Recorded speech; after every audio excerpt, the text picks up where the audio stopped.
So for this lecture, what I'm going to do is I'm going to talk about load characteristics. And let's go ahead and just kind of talk a little bit about, a few samples of what this load would actually look like. And where I got these samples is from a source called Pecan Street. It's actually an organization that collects load data at different residences, and actually they include some commercial industrial load as well in the United States. And this started in 2009, actually in Austin, Texas, which is why it has the name Pecan Street. And this is very high resolution data. This actually goes down to the 1 second level. Not for all the points, a lot of it's 1 minute, but they do have some high-speed samples as well. And what they also show is they show the breakdown by some of the major appliance types. This makes it kind of interesting. And a lot of university researchers have actually made use of this data set right here. And so if you wanted to, you could actually subscribe to this as a service. You have to pay a subscription fee for it, but you can also download a certain subset of this for free. And so anyway, this shows some winter household profiles for 3 different houses. And what you see in this particular case right here is you have completely different types of load depending probably on the size of the house and how often the residents are actually home. Of kind of particular interest is this curve shown in red. And what I want to point out is the cyclic nature of this load. And so you see it's on for a certain period of time, then it's off, and it's on, and it's off. Well, if this is winter time, this is most likely some type of a heating load, maybe due to, say, like a heat pump. And you can see the cyclic nature in that it jumps up to a value. There's some base load already there, so it's not really jumping up by 5 kW. Maybe it's jumping up more by about 4 some kW. And it goes on, off, on, and off. You see these other loads in here, the loads shown in blue and also shown in black, and you'll see that it's not as high. And again, that's due to the nature of the consumers. You do see, though, that this also changes during the day. If you look at summertime, you'll see a similar type of pattern, but you see the consumption actually rises until you get to the evening hours. And so again, you see this cycling. This is probably air conditioners turning on and off. And then for this household in red, this house number 2, you can see they actually have peaks late in the day. And this probably relates to turning on additional appliances. Even the load in black here shows a lot more consumption toward the end of the day. So it could be that the residents are not home during the day and they get home at night and they turn the air conditioner back on. But anyway, I wanted to show this to you just so you see a little bit more in detail what the nature of load is. It's not going to be a smooth type of curve. You're talking about individual customers. It has a rather erratic type of behavior, which corresponds to discrete appliances being turned on and off. So I'm going to break this lecture into 3 different parts. I'm going to talk first about residential loads, and I want to get into some definitions for both single and multiple customers. And these are the definitions that we'll be using for the homework assignment that'll come out later. And then in part B, then what I'm going to do is get into a little more about what this is going to look like at the top of the feeder. I want to talk about rate structures and also how we would do computer modeling of load. And then for part C, what I'll do is I'll go through some worked examples. I'm going to break these into 3 smaller video segments. So as far as our definition of load, this is kind of an old power system type of term where when you talk about load, it's something that loads down a system. And so you can talk about the load on a car engine or the load on a water system, whatever. When we talk about the load on an electrical system, this is something that actually would load the generators down. And so it's a generic term we use to talk about all the different energy consuming devices that are connected up. In our case, we're concerned about these devices connected up to a distribution circuit. And so if I'm talking about consumption, there's different ways I can talk about this. In terms of instantaneous terms, I could talk about kilowatts that are consumed. There's also going to be reactive power consumed as well. So I can talk about kilowatts and kVAR, or I can talk about kilowatts and power factor. You could talk about load in terms of amperes. Electricians a lot of times talk about load in terms of amperes. And then they're probably assuming a power factor is pretty close to unity. You can talk about load in terms of horsepower. So you have like a 100 horsepower motor, you'll have a certain consumption associated with that. Or you can talk about this in terms of a mix of these terms here. And as you've seen, this load is not constant. So if you had a previous power systems class, you probably looked at a snapshot where you were giving a load value, and maybe you were solving like a power flow program around that snapshot. And I guess the interpretation of that is that would be the load associated with a peak condition, which is a lot of times what we're interested in looking at. But just keep in mind that this load changes throughout the day. We'll have different load profiles depending on the day of the week. If it's a Monday through Thursday versus a Friday versus a Saturday versus Sunday. The load changes with season of the year because we have heating and cooling effects. And it's definitely going to be sensitive to outdoor temperature. So in the wintertime, the lower the temperature gets, the more that the heating is going to run, or vice versa. If we talk about summer conditions, and the hotter it is, the more the air conditioner is going to run. So load's very temperature sensitive. And then when we model load, even though I talk about it a lot of times in terms of kilowatts and kVAR, it could have a nature where it looks kind of like a constant impedance, or you can think about like a constant resistance, right? So what this means is this is going to be sensitive to voltage as well. And so as the voltage goes up, the load would go up, and vice versa. If the voltage goes down, the load goes down. Some loads have a constant current characteristic. Some loads would have a constant power characteristic. And so depending on the nature of the load, if we're talking about motors, or if we're talking about computers, or if we're talking about heat pumps or whatever, these are going to have generally a mix of constant impedance versus constant power characteristics. And so we'll get into that more toward the end of the semester, is why this makes a difference. So when we're connecting up, let's suppose we're talking about a single residential household, then what we're going to have is we're going to have a dual voltage service. In the United States, we have a 120/240, where we have a transformer. What this transformer does is it provides us dual voltage service. Going from A to B is where we would have the 240. Going from A to N is where we have the 120. And so the 240 is used for our major appliances like clothes dryers, hot water heaters, air conditioners. You'll see where you would cook up your clothes dryer, that you'd actually have a special type of a plug. That's a 240 volt plug. Most appliances are 120. And so households typically would have two circuits, either between A and N or between B and N. And this is where you would connect up your lights, your TVs, microwave, etc. And we try to balance the load between, I guess I would call the A circuit and the B circuit. And this is all fed from the transformer through the meter, and then each house would have a circuit breaker panel. And you have a main breaker which will turn off all the load, or you would have breakers for each of the 120 volt circuits in your house. And so if you have a fault, then the particular circuit breaker will blow then. And so anyway, this is typically what we would see in a residential situation. And to some degree, you would see this in an apartment as well. So all these different appliances, they all have certain characteristics. And if you wanted to get information, then you could maybe start with like what we call nameplates.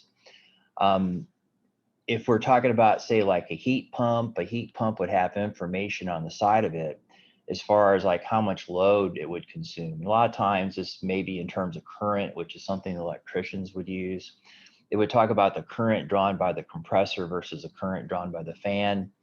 If you're talking about lighting, it used to be our light bulbs. It was very common to have 100 watts for an incandescent bulb with a filament. Now we're moving to LED lighting where the consumption is much, much less. We're talking about, say, like about 10 watts or so.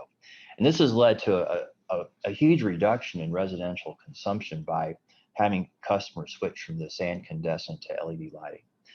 You have laptop power supplies or electronic power supplies. These are normally given in terms of amperes. So you'd have to take the ampage and multiply by the voltage.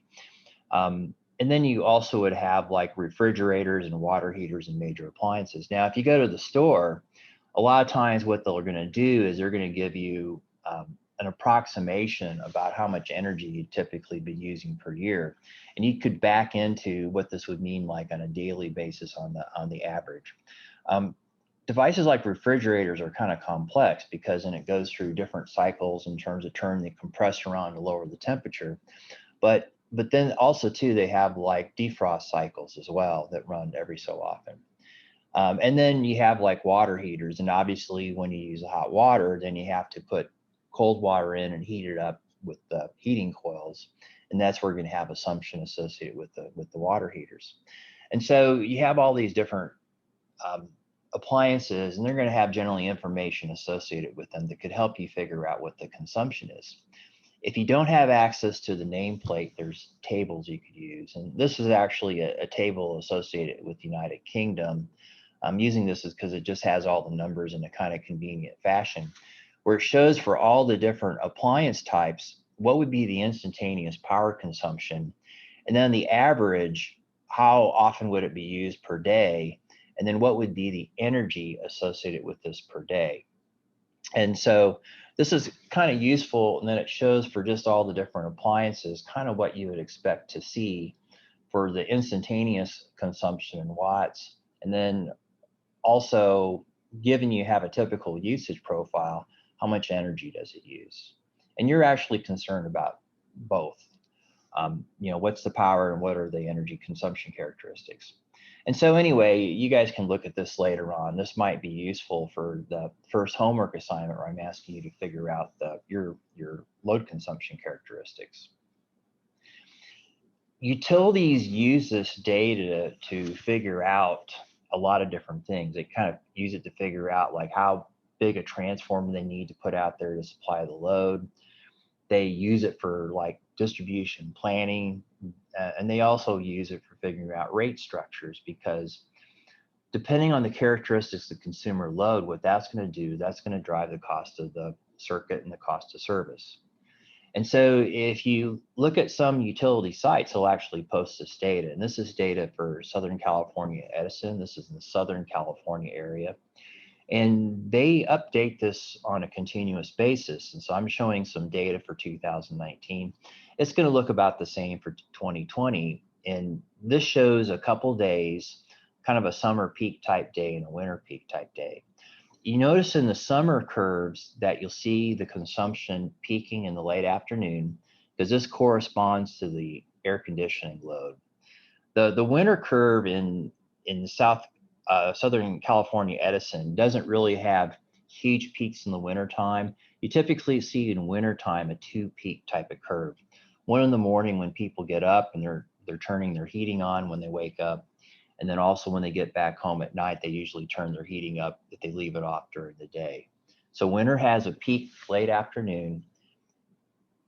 And so summer has a peak late afternoon and winter has two peaks per day. You'll note this is a smooth curve compared to the curve I showed at the very beginning of the lecture. The reason for that is this is an average. They take the meter data from all their smart meters, they add it all up together, and they divide through by the number of customers. And so this is an average curve over many, many different customers, of which is why this is smooth. So anyway, just keep in mind that this is an average curve. It's not what you'd actually see on one individual customer or even on one transformer. It's going to look a little bit more erratic. Actually, it's going to look something like this. And so here's a case where I have 6 houses on a transformer. At the bottom shows what the consumption characteristics look like for each house. So you note it's associated with on-off load, where the biggest load contributions are typically going to be like the water heater, air conditioning, or heating if they don't have gas heating. Those are typically the large appliances, maybe cooking load. And if you just look at the individual customer, you don't really see a pattern. But if you were to add this up, what you're going to get is what's shown in blue. And what you can sort of see here is you can kind of see an average sort of characteristics, which is sort of indicative in this case of a summer type of a profile. You'll notice it still has a lot of variation on it, but as you would add more and more customers to calculate this type of curve, the smoother it's going to get. So it shows it does trend out to have the same type of an average characteristic, but you'll see that in real load, it just varies pretty erratically even during the day, even for a mix of 6 loads. Okay, so even though I might show this as a constant value, kind of a smooth value, in reality, it actually is kind of erratic like this when we get down to the individual customer and the customer transformer level. Industrial circuits, we're not going to talk about as much in this class. I mean, it's an important load, obviously. But when you get into industrial customers, they typically have a 480 volt 3-phase service, at least in the United States. And if you're talking about a facility that's located on distribution, these are typically in the 1, 2, 3, 4 MVA level. If they're going to be higher than that, they're probably going to be more directly connected to a subtransmission or transmission circuit. So this will have a mix of 3-phase load. That'll typically be 480 in nature. You could have some 208 volt 3-phase load, maybe some smaller motors. You'll still have 240, 120, because you still have computers and lights and stuff in the facility. But this shows you're going to have a lot of different types of loads for process control, process operation, heating, let's say. And then these may have some really strange voltages because a lot of times for process control, you import devices that are more from a European market. And these would operate like at 380. So you have to have transformers that convert to these values. So if we're talking about a single metered customer, there's a variety of terms you're going to see. And we'll start with having one customer, and then we'll work up to the multi-customer case. And when we talk about metered customers, one term we talk about instantaneous demand. So if I just took the measurement at that particular second, this is what I'm measuring. So I'm talking about load kW instantaneous. If I ping that meter, that is a load at that particular point in time. Now, if we're pulling data off a meter, it's not practical to pull off these instantaneous values. I could maybe ping it to get a value off, but I can't pull this stuff off in 1 second increments. It's too much data. So what we do instead is we typically would pull off data that has a higher value for the time interval, where this time interval is what's sometimes referred to as the demand interval. Could be 15 minutes, or it could be 1 hour, it could be 5 minutes, depending on the meter and your infrastructure for pulling the data back. And what we would actually do is, if I have this time varying load, what I'm going to do is I'm going to go ahead and choose an interval, and I'm going to be calculating the energy within this interval, dividing by time, and using that to get an average demand. So the average demand would be in kilowatts. And so this is normally what I would have associated with smart metering. And I would actually pull this off as a kilowatt hour value in 15-minute intervals, or whatever your demand interval is. And then from that, I can convert that into power by taking the energy value and dividing it through by the interval associated with that energy value.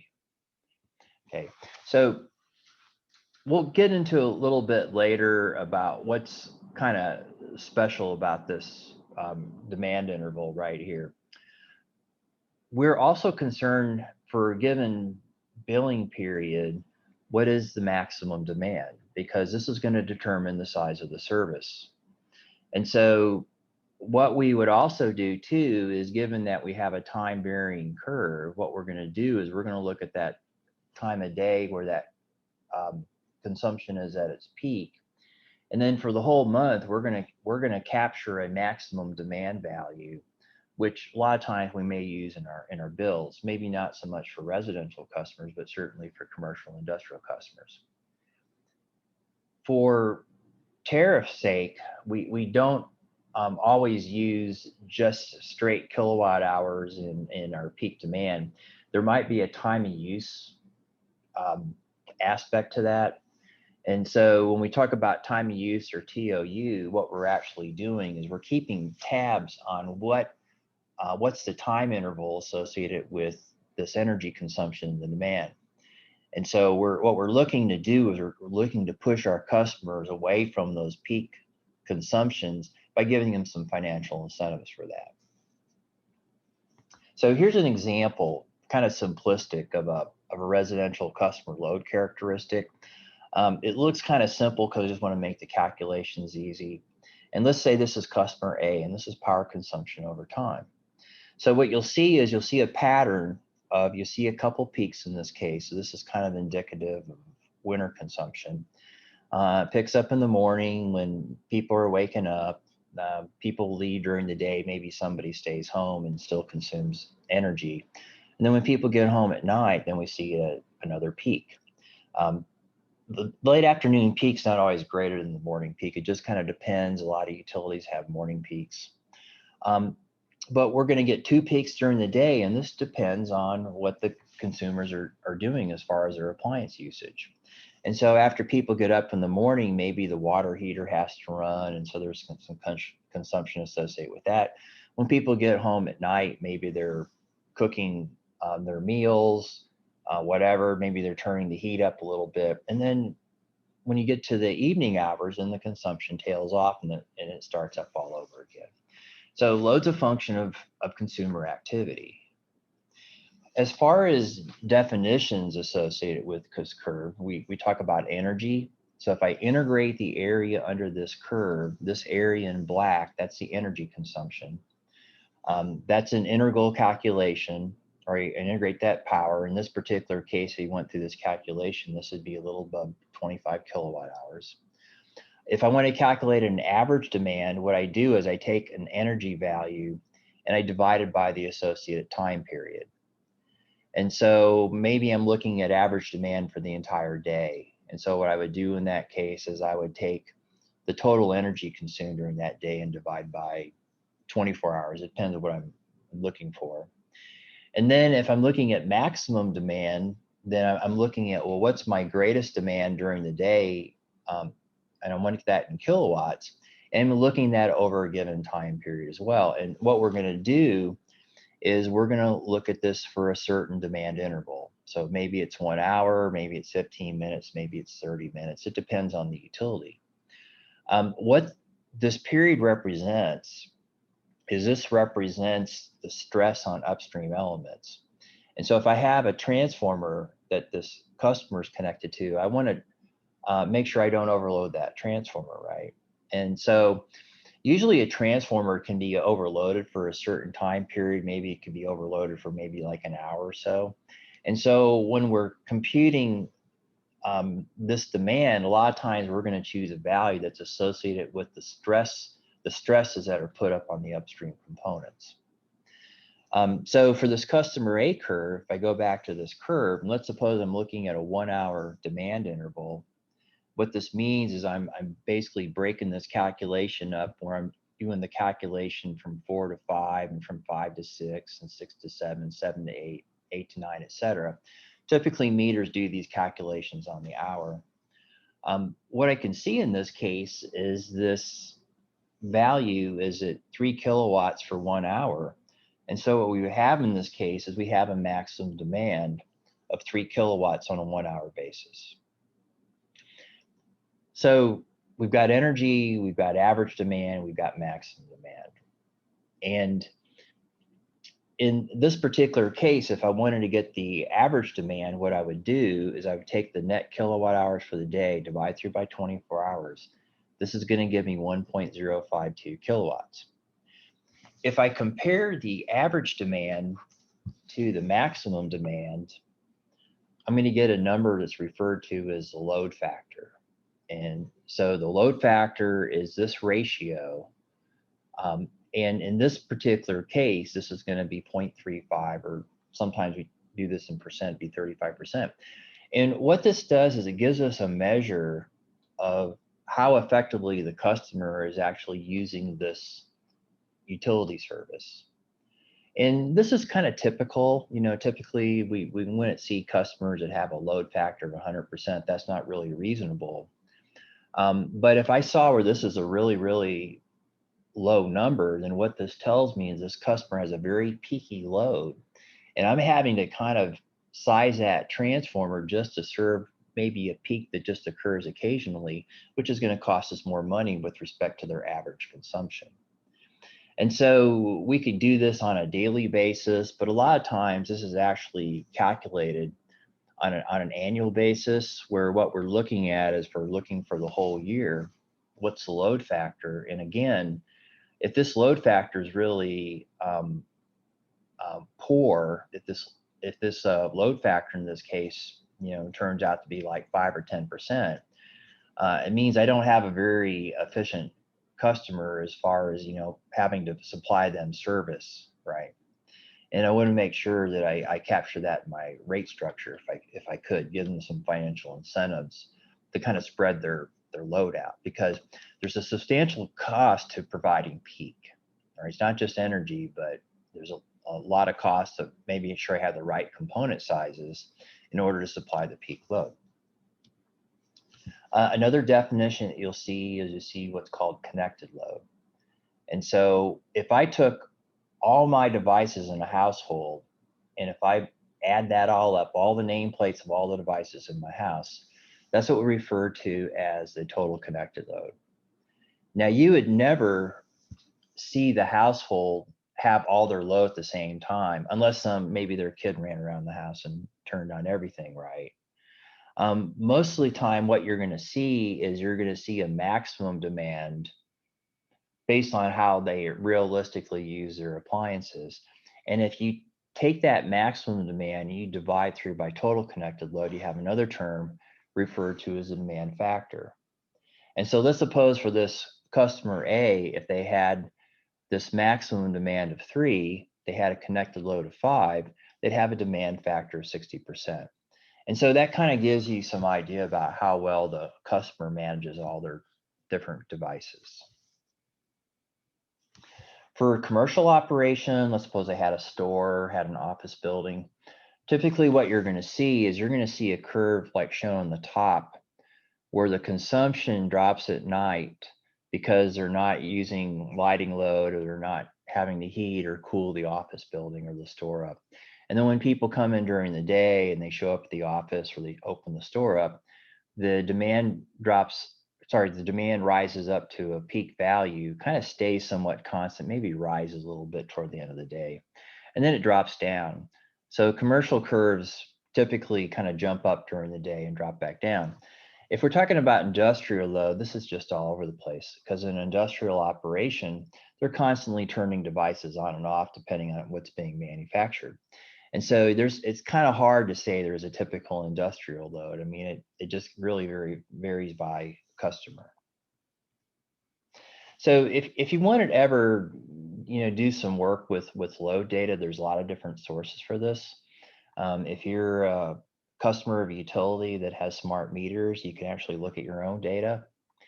You can actually do your own measurements, and I'll talk in the online lecture basically how we can do some of these measurements, because it's associated with the homework. There's different sort of things like Green Button Alliance, which allows you to see data. There's this other government database called OpenEl database, where it has computer simulations of typical households and commercial loads. Electric Power Research Institute has a database, and we already talked about the Pecan Street database. So in the OpenEl government database, like I said, they got these computer models of typical load types. And so if you wanted a load profile for a residential customer, they've actually got samples in CSV format. And what that does is it breaks this down by load type. Now, these are kind of averaged sort of values a little bit, so these curves are kind of smooth. But if for some reason you wanted to have something where you wanted to simulate like lighting load and heating load and stuff like that, you could actually start with this type of data as well. Now, when we get to multiple customers, and there's going to be multiple customers on a distribution transformer, basically what we're having to look at is adding to customer A, customer B, C, maybe D, E, F, whatever. Some areas you might have like up to 100 customers connected up to the same transformer. And so what we're doing is we're paralleling all this load where they have their own load types. A lot of times they have similar lighting, heat pump, hot water loads, right? But they're operating these loads at different times. So let's just look at a case where I have a customer B and a customer A. So let's suppose I have a second customer, and let's suppose the load shape looks something like this, all right? Very, very similar, but an important difference is that when their peak consumption occurs, it's at different times with respect to customer A. And so even though customers might have similar characteristics, their patterns change just a little bit. And it's very, very important what's going on during the peak times. And so in this case, this customer B, if you do your demand calculations on a 1 hour basis, it has the same 1 hour peak. It has the same 1 hour peak of 3 kilowatts, but it's at a different time. And so if you're going to compare these two curves, what you're going to see is that the peak of both customers put together of A plus B is not the 3 kilowatts of A plus the 3 kilowatts of B. It's not 6 kilowatts. It's actually going to be another value. And so I can go through and I can do the stats through on each customer. But if I'm sizing that transformer, I have to take into account their relative consumption characteristics in terms of when these peaks actually occur. I have to actually add the two curves up together.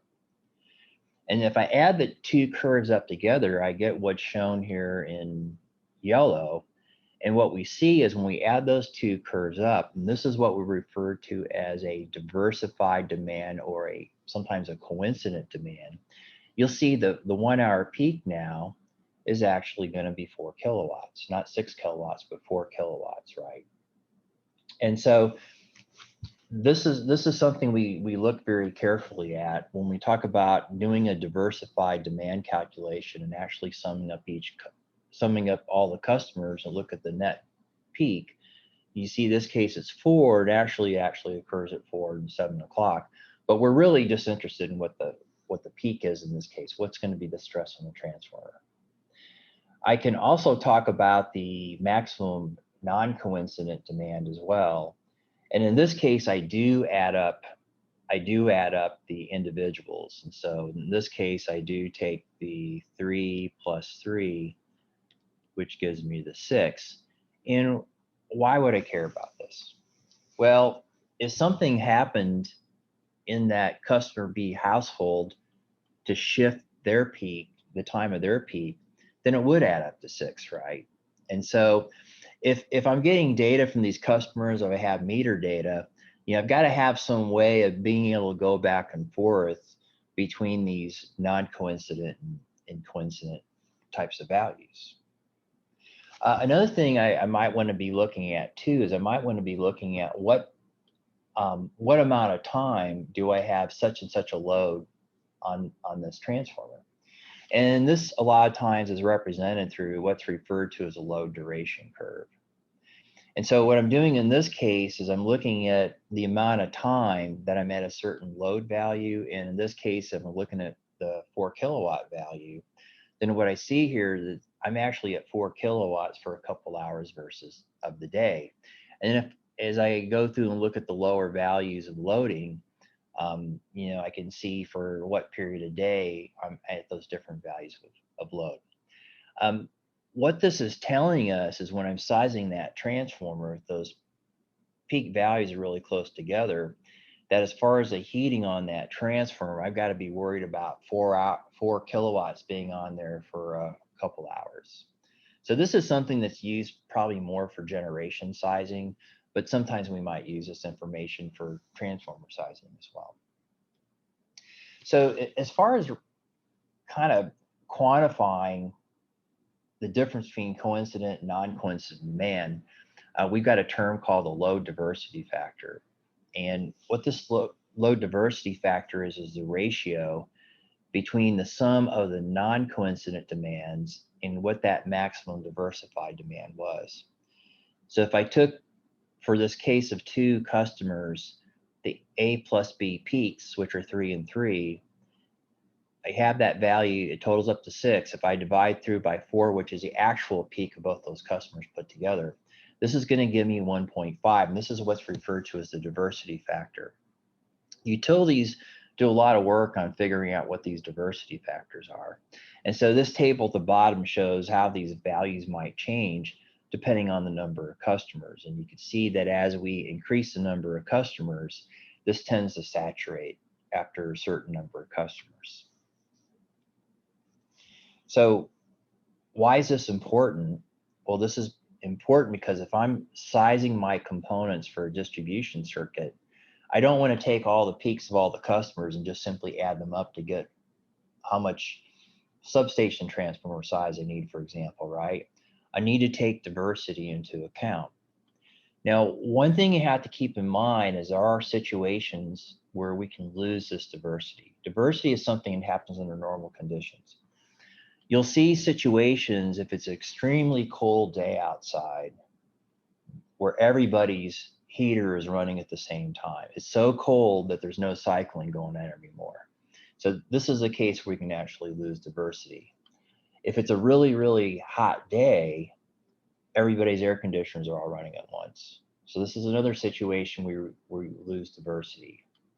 Another case where you lose diversity, if I have a power outage where the circuit breaker at the top of a feeder opens up and the loads are disconnected for a long period of time. And so when I connect all these loads up or restore service, everybody's heater is running at the same time, everybody's air conditioning is running at the same time.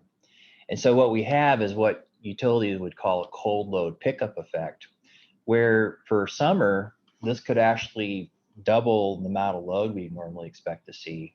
For wintertime, this maybe goes up to a factor of 2.5 to 3. And this is something we have to watch out for residential load.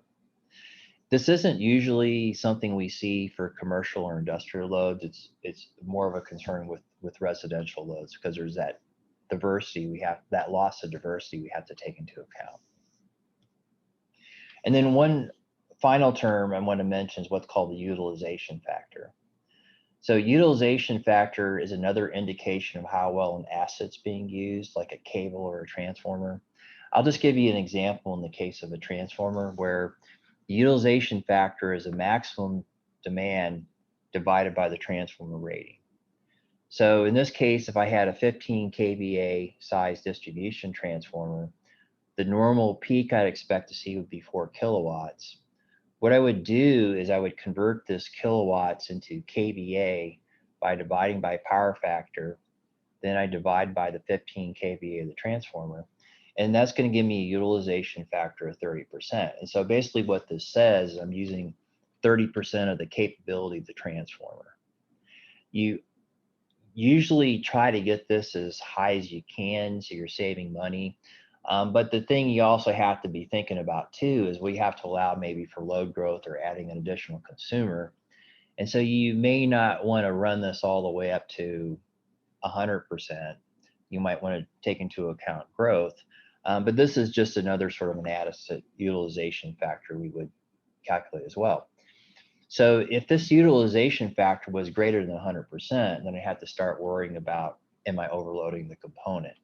And to some degree, we can overload the component, but we can't do that for too long. Otherwise, it gets permanently damaged. So let's go ahead and stop here for this video segment. And then what we're going to be doing is we're going to be going into part B of the presentation.